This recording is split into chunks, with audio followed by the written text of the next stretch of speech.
కౌసల్య అనంతపూర్ నుంచి రాస్తున్నారు.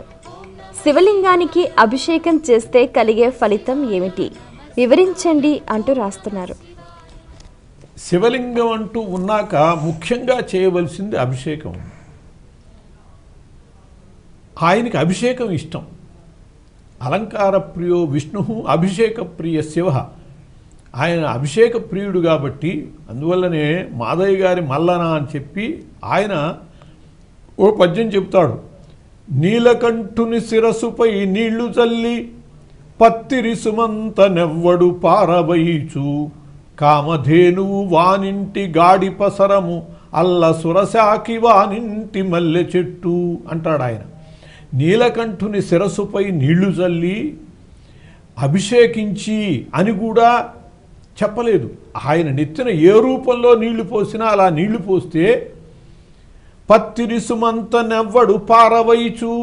పత్తిరి అంటే పరమశివునికి ఇష్టమైనటువంటి బిల్వదళం. త్రిదళం త్రిగుణాకారం త్రినేత్రం చ త్రిధాయుధం త్రిజన్మ పాప సంహారం ఏకబిల్వం శివార్పణం అని చెప్పి ఆ బిల్వాన్ని కనుక సమర్పించేటట్లయితే కామధేనువు వానింటి గాడి పసరము, వాళ్ళ దొడ్లో బర్రెలాగా కామధేనువుని కట్టేసుకున్నట్లేట. కామధేనువు అంటే ఏమిటి? ఏది కోరుకుంటే అది ఇస్తుంది. అలా ఏది కోరుకుంటే అది ఇచ్చేటటువంటి దాన్ని మనం దొడ్లో కట్టేసుకున్నాము అంటే ఇంకా కావాల్సిందే ఉంది. అంటే పరమశివుడికి అభిషేకం చేస్తే అంత ఏది కోరుకుంటే అది లభించేటటువంటి మార్గము అది. రెండవది అల్ల సురశాఖి వానింటి మల్లె చెట్టు.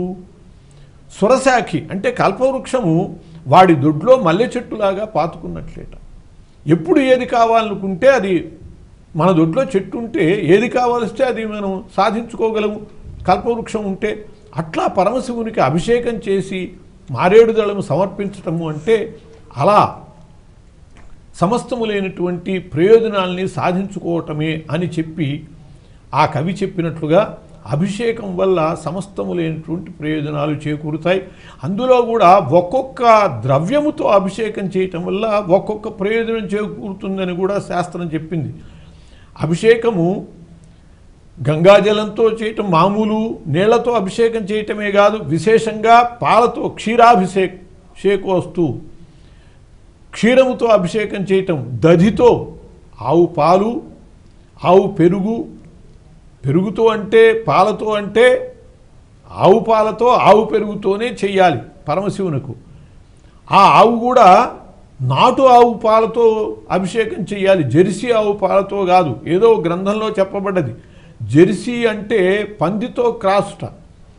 కాబట్టి ఆ పరమశివునకు అభిషేకము గోదుగ్ధంతో చేయాలి కానీ మరి అలాంటి చెడుతో చేయకూడదు కదా. కాబట్టి నాటు గోవు పాలతో చక్కగా అభిషేకం చేయటం, పెరుగుతో అభిషేకం చేయటం, నేతితో అభిషేకం చేయటం, తేనెతో అభిషేకం చేయటం, పంచదారతో, ఇట్లా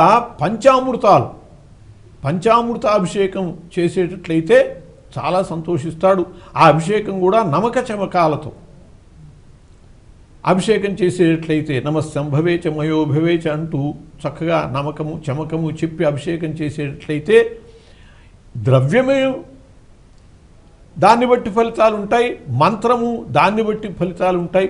అట్లా ఎన్ని ప్రయోజనాలు పొందాలో అన్ని రకాల ప్రయోజనాలు కూడా అభిషేకం వల్ల మనం పొందగలుగుతాం. కాబట్టి ఆ శివుడికి ఇష్టమైనటువంటి ఆ నమక చమకాలతో ఏకాదశి రుద్రాలు 11 మంత్రాలు ఉంటాయి నమకల్లో. అందువల్ల 11 పర్యాయాలు అభిషేకం చేయాలి పరమశివునికి. అట్లాగే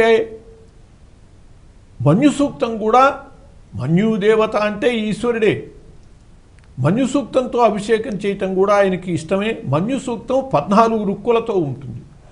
అందువల్ల 14 పర్యాయాలు మన్యుడు సూక్తంతో చేసేటట్లయితే చేయాలి.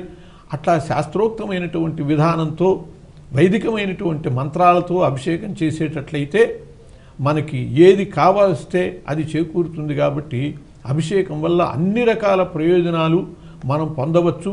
ఎన్ని రకాల విభూతితో అభిషేకం చేయటం, ఫలరసాలతో అభిషేకం చేయటం, నారికేళ జలాలతో అభిషేకం చేయటం, ఇట్లా ఆయనకి ఇష్టమైనటువంటి ద్రవ్యాలు అన్నిట్లతో కూడా అన్నాభిషేకం కూడా జరుగుతూ ఉంటుంది.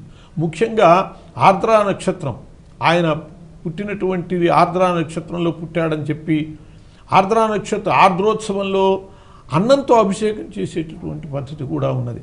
అలా ఇష్టమైనటువంటి ద్రవ్యములు అన్నిట్లతో అభిషేకం చేస్తే ఆయన మనకి ఇష్టమైనటువంటివన్నీ కూడా ఇస్తాడు. కాబట్టి ఆ అభిషేక ప్రియుడైనటువంటి పరమశివుని అభిషేకం ద్వారా సంతృప్తి